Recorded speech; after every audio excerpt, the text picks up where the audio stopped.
Dicas de mentoria, Sargento Wagner.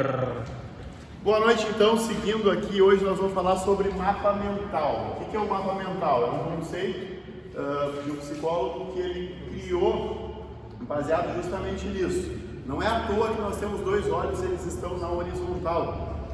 Não é à toa que o ser humano está no mundo aí, os sapiens, há milhões e milhões de anos, e o que mais a gente vê é na horizontal.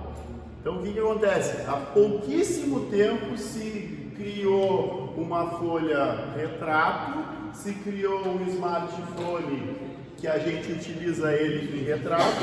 Até pouco tempo atrás a gente tinha a televisão, depois as telas cada vez mais na posição mais horizontais. Antes a gente tinha o 4x3, agora a gente tem o 16x9 e a gente não está tão acostumado assim com o formato retrato, a gente está mais acostumado com o formato paisagem.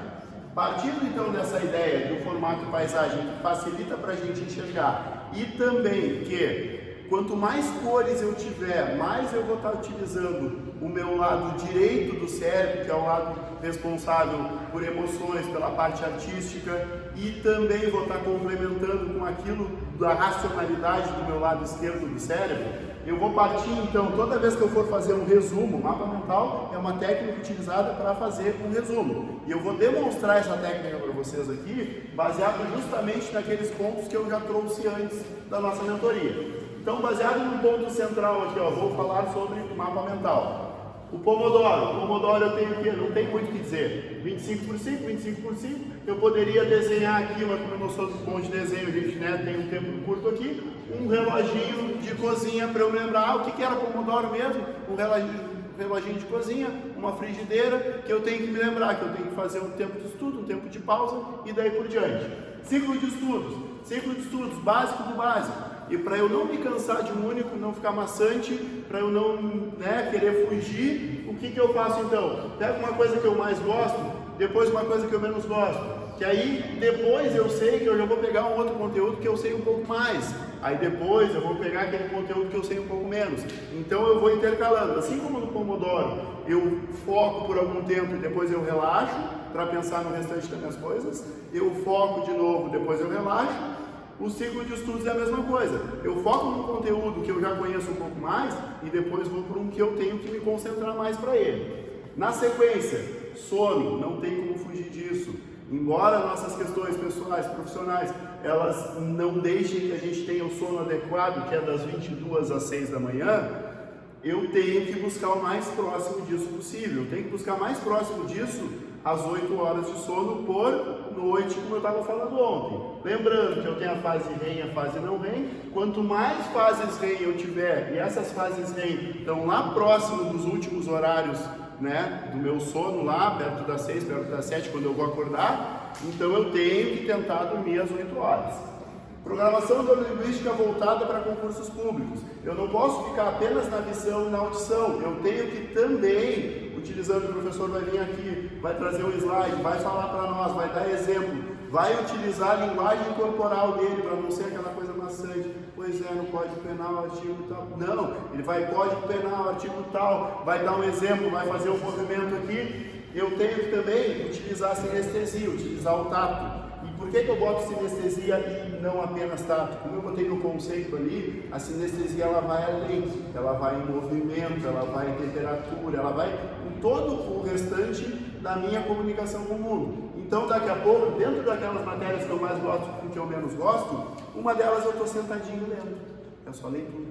A outra eu vou me levantar e vou me movimentar, porque se eu ficar sentadinho lendo, eu vou pegar no sono e não vou prestar atenção. Então é um contexto. Eu tenho que entender como funciona o meu organismo e de acordo com cada matéria, eu vou utilizar uma forma de estudo. Mas para todas elas, obrigatoriamente, cada um de nós vai ter um percentual de cada uma delas aqui. Eu vou ler, eu adquiro mais conhecimento, o outro vai ter que ver a videoaula, o outro vai ter que dar uma aula, acabei não botando aqui, mas a técnica faz no finalzinho lá, vou fazer de conta que estou dando aula, pega a mãe, pega o pai, pega o filho, e dá uma aula daquilo ali de Código Penal, vai estar gravando melhor.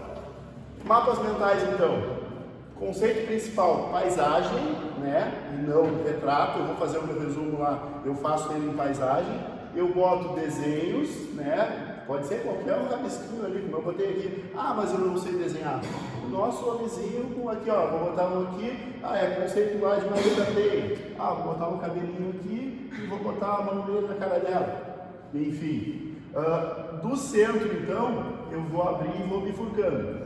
O mapa mental, ele tem que ser conciso aqui, mas depois, se tiver oportunidade, vou mostrar para vocês, do meu CTSP lá 12 anos atrás, o que eu fazia? Então eu lia aquele conceito ali, que parecido com o concurso de vocês, caiu, entrou muita matéria nova, eu ia lá e botava aqui, que eu mais gosto. Aí eu lia um outro capítulo, outra matéria, voltava para ela. Quando eu voltava para ela, eu olhava no mapa mental. Beleza, Pomodoro, eu sei que é isso aqui, mais gosto, o que eu quis dizer com isso? Eu ia lá no conceito de novo e escrevia um pouco mais aqui. Tecnicamente, para o mapa mental, não é ideal, mas para eu fazer minha revisão e não precisar voltar lá no outro conteúdo, eu posso dar uma polida no meu mapa mental. Finalizando aqui então, um conceito sobre o qual eu ainda não falei, mas assim, ó, vocês são o exemplo mais clássico disso. Mastermind. Tá? O que é o conceito de Mastermind? É mente mestra. Se a gente vai ver qualquer empresa de sucesso, qualquer grupo, na política, seja na família, seja empresas pequenas, empresas grandes, a gente não tem um cara fazendo tudo.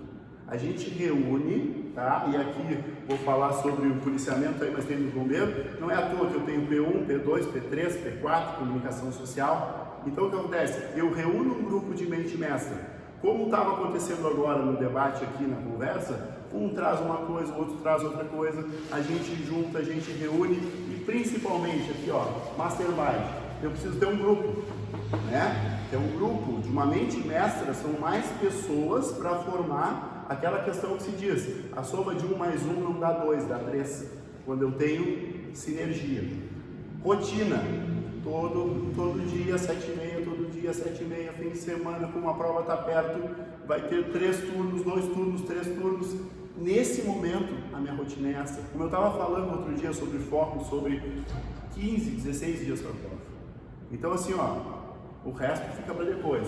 Também, constância, rotina, grupo, local, isso é muito importante também. Então, mapa mental, resumão sobre mapas mentais, falando sobre as questões que eu já tinha trazido aqui nos outros momentos. Valeu!